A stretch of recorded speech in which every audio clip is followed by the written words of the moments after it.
Does your brain know where you are? Strange question, right? Want to understand why I asked that? Watch this.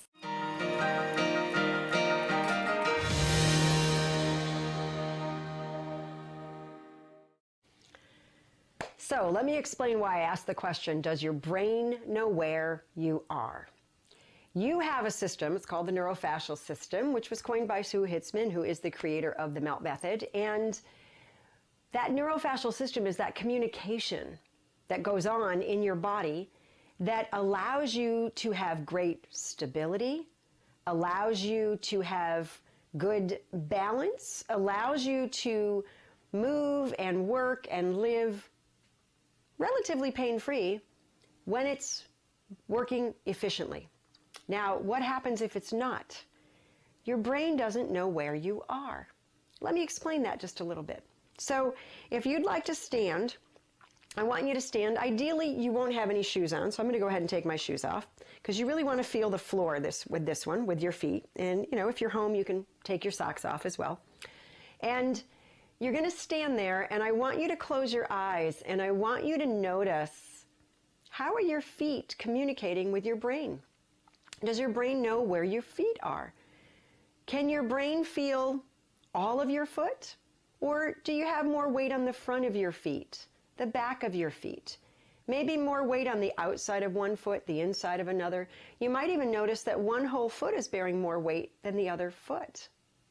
And then scan up and notice, are your knees kind of locked? Are your buttocks kind of clenched? Do you feel like it's work standing there? If you answered yes to any of those questions, then your brain is struggling to know where you are. Specifically, it doesn't know that it has communication with every part of your body in a way that's efficient, because your brain is what orchestrates what's activated when you have a thought, I'm going to walk across the room and pick up the laundry basket. Your brain tells everything what to do to get you there because of the thought you had, right? What if your brain doesn't know where certain parts are because the communication is inefficient? It's impaired. There's a deficit. There's something lacking. The same thing with lying down on the floor. How are your masses and spaces? Does your brain know where everything is there? I'm going to demonstrate. So if you're able to, while you're watching this, depending on where you are, can you come down onto the floor? And make sure you get down onto the floor comfortably. Don't hurt yourself, right? If you struggle to get on and off the floor, that would be a whole nother video. I had a woman who had an amputation above the knee. She was in her 80s, and her goal was to get on and off the floor, and we did it. I should say she did it. So your goal here is to lie on your back with your arms and legs extended and have your palms facing upward, okay?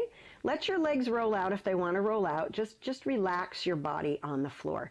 Now, many of you may have a lot of pain when you lie on your back. Well, guess what? Our bodies are designed to be comfortable on a concrete slab. It's not the surface we're lying on that's causing the pain. It's an imbalance in what the MELT world calls your masses and spaces. And basically, to explain that simply, it's the parts of the body that are touching the floor and the parts of the body that are off the floor.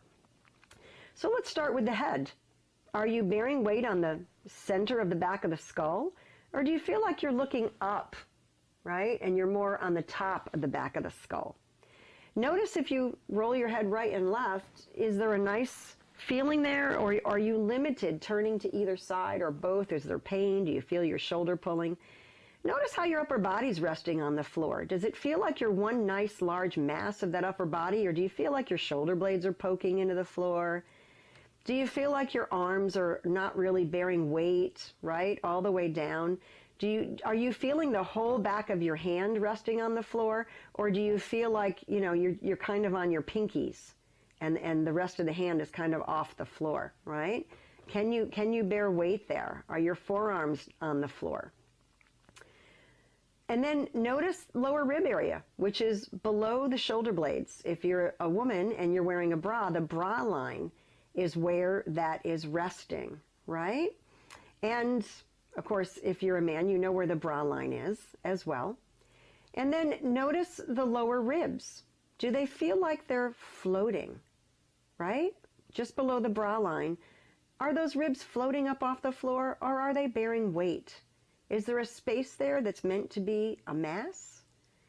And then scrolling down toward the mid-back area, lower back area, do you feel like you've got a big wailing arch there? Is that a big mass when it's designed to be a tiny, little, discrete space? I'm sorry, do you feel like it's a big wailing space and it's designed to be a tiny, little, discrete space?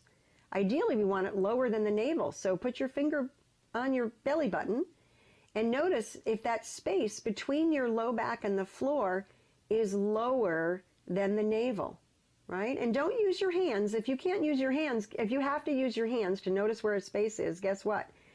Your brain doesn't know where you are. And then let's look at the pelvis. Do you feel like you've got a lot of weight on the butt cheeks? Or do you feel like you've got a lot of weight on that sacrum, that bone below your spine, or your tailbone? Is that poking into the floor? That's an imbalance. And then there's a tiny little space called a gluteal fold. It's between the buttocks and the thighs. Notice if you feel a little space there. And then guess what? Your thighs are actually a mass. And ideally, they're bearing weight about midway down. Are yours? Or is one or both of them floating or barely touching the floor? And then behind your knees is a space. Your calves are a mass. Your ankles are a space. And your heels are a mass. And notice how those are on the floor. Do you feel like your feet are making a nice letter V? Or do you feel like one foot's turned way out, or maybe your feet are pointed straight up to the ceiling? And then the last thing to notice is there a real imbalance going on in the body? Because the right side and the left side feel different. So divide your body into two halves and notice, does one side feel heavier? Maybe one side feels longer, one arm or one leg. Notice a lot of things that could be maybe improved.